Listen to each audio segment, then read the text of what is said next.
Eternal Wedding Collections by Chungat Jewelry. ഇതെല്ലാം എന്റെ കല്യാണത്തിന് വാങ്ങിയതാ. വാവ്, ഇതെവിടുന്നാ? MV Chacko golden diamonds Angamaly. വിദ്യാർത്ഥികളുടെ ചാരിത്രം സംരക്ഷിക്കേണ്ട ജോലി സർവകലാശാല ഏറ്റെടുക്കേണ്ടെന്ന് വിദ്യാർത്ഥികൾ. ഫീസ് അടയ്ക്കാൻ കഴിയാത്ത നിരവധി പേരാണ് രാത്രി സമയങ്ങളിൽ ജോലി ചെയ്യുന്നതെന്നും വിജ്ഞാനോൽപാദനത്തിന്റെ കേന്ദ്രമായി മാറേണ്ട സർവകലാശാല ലൈബ്രറിയിൽ 5 വർഷമായി പുസ്തകങ്ങൾ വാങ്ങിയിട്ടെന്നും വിദ്യാർത്ഥികൾ പറയുന്നു. ക്ലാസ് മുറികൾ വേണ്ടത്ര സജ്ജമല്ലെന്നും ഹോസ്റ്റലിൽ സൗകര്യമില്ലെന്നും മെസ് കൃത്യമായ രീതിയിൽ നടക്കുന്നില്ലെന്നും വിദ്യാർത്ഥികൾ പറയുന്നു. കോഴ്സ് കഴിഞ്ഞു പോകുന്ന സമയത്ത് ഗുണനിലവാരമില്ലാത്ത സർട്ടിഫിക്കറ്റ് ലഭിക്കുന്നുവെന്ന് വിദ്യാർത്ഥികളിൽ പലരും പരാതിപ്പെട്ടു. രാത്രികാലങ്ങളിൽ പൊതുവെ ഇവിടുത്തെ കുട്ടികളെന്ന് വെച്ചാൽ അത്യാവശ്യം അക്കാഡമിക് ആയിട്ടുള്ള കുട്ടികളാണ്. അപ്പോൾ അവരെ സംബന്ധിച്ച് അവർ രാത്രികാലങ്ങളിൽ അവരുടെ വർക്കും മറ്റുമായിട്ട് പുറത്തിറങ്ങേണ്ട സാഹചര്യമുണ്ട്. പക്ഷേ ഇവർ പറയുന്ന ന്യായം അതല്ല. ഇവർ പറയുന്നത് ഇവർ വളരെ സദാചാര ബോധത്തോട് കൂടിയിട്ടാണ് അവർ പുറത്തിറങ്ങുന്നതിനെ നോക്കിക്കാണുന്നത്. അതായത് ആൺകുട്ടികളും ആയിട്ട് പോകുന്നതോ അല്ലെങ്കിൽ അവരുടെ വസ്ത്രധാരണങ്ങൾ അത്തരത്തിലുള്ള കാര്യങ്ങളിലൂടെയാണ് അവർ ഈ ഒരു വിഷയത്തെ നോക്കിക്കാണുന്നത്. ബാക്കി നമ്മുടെ അക്കാഡമിക്സിനെ കുറിച്ച് അവർ ചിന്തിക്കുന്നേ ഇല്ല. എന്നാലും നമ്മുടെ അക്കാഡമിക്സിന് വേണ്ട സൗകര്യങ്ങൾ ഹോസ്റ്റലുകളിൽ ഒരുക്കിയിട്ടുണ്ടോ എന്ന് ചോദിച്ചാൽ അതുമില്ല. ഇപ്പോൾ നിലവിൽ 2-3 ദിവസമായിട്ട് ഗവേഷക ഹോസ്റ്റലുകളിൽ പോലും വൈഫൈ സൗകര്യം ലഭ്യമല്ല. നമ്മുടെയൊക്കെ സ്റ്റഡി ഹാൾ PG UG ഹോസ്റ്റലുകൾക്ക് സ്റ്റഡി ഹാളേ ഇല്ല. പക്ഷെ നമ്മുടെ സ്റ്റഡി ഹാളിലാണെങ്കിൽ പോലും ഒരു 10 ആൾ തികച്ചിരുന്ന് അത് നിറഞ്ഞു. ഗവേഷകരെ സംബന്ധിച്ച് അത്തരത്തിൽ അത്രയും കൺജസ്റ്റഡ് ആയിട്ടൊരു സ്ഥലത്തിരുന്ന് അവരുടെ വർക്കുകൾ മുന്നോട്ട് കൊണ്ടുപോകാന്ന് വെച്ചാൽ ഭയങ്കര ബുദ്ധിമുട്ടാണ്. ഇനി മുറികളിലേക്ക് വന്നാലും 3 ആൾ താമസിക്കേണ്ട മുറികളിൽ 4-5 കുട്ടികൾ താമസിക്കുന്നു. PG ഹോസ്റ്റലിലാണെങ്കിൽ 6-7 കുട്ടികൾ താമസിക്കുന്നു. ആ സാഹചര്യത്തിലാണ് നമ്മൾ നമ്മുടെ അക്കാഡമിക്സിനെ മുന്നോട്ട് കൊണ്ടുപോകാൻ വേണ്ടിയിട്ട് പുറമേക്ക് അല്ലെങ്കിൽ പുറത്തിരുന്ന് പഠിക്കുക എന്നുള്ളൊരു അല്ലെങ്കിൽ 24 മണിക്കൂറും തുറന്നിട്ടേക്കുന്ന റീഡിംഗ് റൂമിന്റെ സൗകര്യങ്ങൾ നമ്മൾ ഉപയോഗപ്പെടുത്തുന്നത്.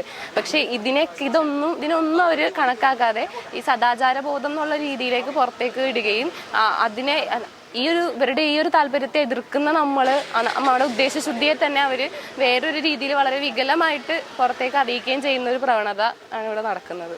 അങ്ങനെ ഒരു സിസ്റ്റം ഉണ്ട്. ഇവിടുത്തെ ബേസിക്കലിയുള്ള പ്രശ്നം എന്ന് പറഞ്ഞാൽ ഞാനൊരു ഗവേഷകയാണ്. പക്ഷെ ഞാൻ നിൽക്കുന്നത് ഡിഗ്രി കുട്ടികളുടെ ഹോസ്റ്റലിലാണ്. എന്ന് പറഞ്ഞാൽ ഒരു പ്രത്യേക തരത്തിലാണ് ഈ ഞങ്ങളുടെ റൂമുകളൊക്കെ കൺസ്ട്രക്ട് ചെയ്തിരിക്കുന്നത്. പക്ഷേ എയർ ഹോളുകൾ പോലും ഇല്ലാത്ത ഒരു റൂമിലാണ് ഞാൻ നിൽക്കുന്നത്. അതിനുള്ളിൽ 4 ഗവേഷകർ നിലവിൽ നിൽപ്പുണ്ട്. അപ്പോൾ ഈ 9:30-ക്ക് ശേഷം പേന താഴെ വെച്ച് പിന്നെ റിസർച്ച് ചെയ്യാൻ പാടില്ല എന്ന് പറയുന്ന ഒരു ഗതിയിലേക്കാണ് യൂണിവേഴ്സിറ്റി നിലവിൽ പോകുന്നത്. അപ്പോൾ സ്വാഭാവികമായിട്ടും ഒരു 22, 23, 25 വയസ്സ് കഴിഞ്ഞ കുട്ടികളാണ് ഇവിടെ ഗവേഷണത്തിനായിട്ട് ഇവിടെ വന്ന് പഠിക്കുന്നതും ഈ ഹോസ്റ്റലുകളിൽ നിലവിൽ നിൽക്കുന്നതും.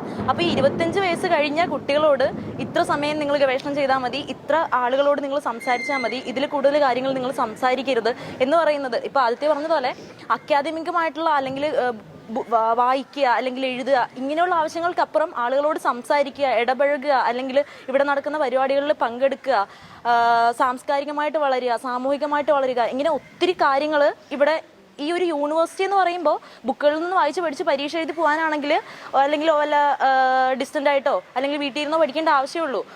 മിക്ക ഹോസ്റ്റലുകളിലും പഠിക്കാൻ സ്വസ്ഥമായ അന്തരീക്ഷവും മറ്റു സൗകര്യങ്ങളും ഇല്ലാത്തതിനാൽ വിദ്യാർത്ഥികൾ ആശ്രയിക്കുന്നത് ഈ ഇടങ്ങളെയാണ്. ഇപ്പോൾ ഇവിടുത്തെ സംബന്ധിച്ചിടത്തോളം നമുക്ക് ഹോസ്റ്റലുകളിലെ എല്ലാ ഹോസ്റ്റലുകളും ഫുഡ് കറക്റ്റായിട്ട് നമുക്ക് കിട്ടുന്ന ഒരു സാഹചര്യത്തിലല്ല. അപ്പോൾ വിദ്യാർത്ഥികളെ സംബന്ധിച്ചിടത്തോളം പുറത്തു പോയിട്ട് ഫുഡ് കഴിക്കേണ്ട ഒരു സാഹചര്യം നിലനിൽക്കുന്നുണ്ട്.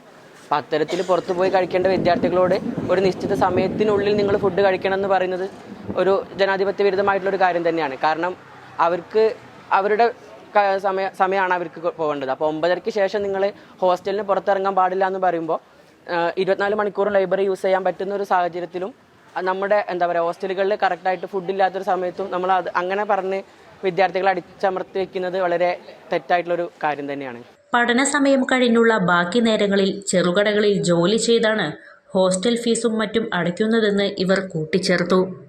ആ സമരത്തിലെ ആവശ്യങ്ങൾ എന്ന് പറയുന്നത് ഗവേഷകർക്ക് കൃത്യമായി ഫെലോഷിപ്പ് നൽകുക, ആ ഫെലോഷിപ്പ് മുടക്കം കൂടാതെ അവരുടെ അക്കൗണ്ടുകളിലേക്ക് എത്തിക്കുക. ഏതാണ്ട് 1 വർഷം 1.5 വർഷത്തോളം ഫെലോഷിപ്പ് കുടിശ്ശികയായ സന്ദർഭത്തിലാണ് വിദ്യാർത്ഥികൾ അന്ന് ആ സമരവുമായിട്ട് രംഗത്തിറങ്ങിയത്. ആ സമരത്തിന് ശേഷം അതുവരെയുള്ള ഫെലോഷിപ്പ് കൊടുത്തു തീർത്തെങ്കിലും ഇപ്പോഴും മാസങ്ങളോളം ഫെലോഷിപ്പ് കുടിശ്ശികയാണ്. ഈ ഫെലോഷിപ്പ് കുടിശ്ശികയായിരിക്കുന്നത് കൊണ്ട് തന്നെ ഇവിടെ പുറത്ത് കടകളിലും ജോലിക്ക് പോയും ട്യൂഷൻ പോയും ഒക്കെ ആ ഗവേഷകർ അവരുടെ കുടുംബം പുലർത്തേണ്ട അവസ്ഥയാണ് സർവകലാശാലയിലുള്ളത്.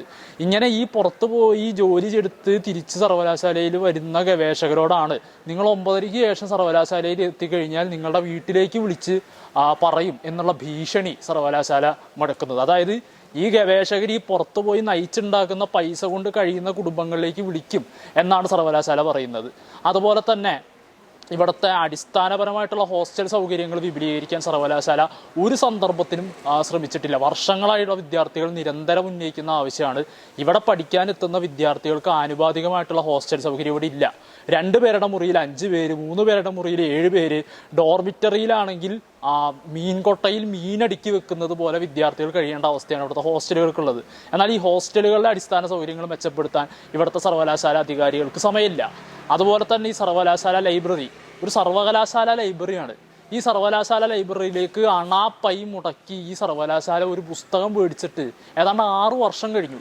കോവിഡിന് മുമ്പ് 2019 ഇവിടെ ലൈബ്രറി പർച്ചേസ് അവസാനമായിട്ട് നടന്നിട്ടുള്ളത്. ഒരു കാലത്ത് കേരളത്തിലെ സർവകലാശാലകളിലെ ഏറ്റവും മികച്ച ജേർണൽ സെക്ഷനുള്ള ഒരു സർവകലാശാല ലൈബ്രറി ആയിരുന്നു ഇവിടെ. ഇന്നിപ്പോൾ ആ ജേർണൽ സെക്ഷൻ ഏതാണ്ട് വാട്ടർ തീം പാർക്കായിട്ട് ഉപയോഗിക്കാം. അതിൻ്റെ ചോർച്ച അടയ്ക്കാൻ പോലും സർവകലാശാലയ്ക്ക് പറ്റുന്നില്ല.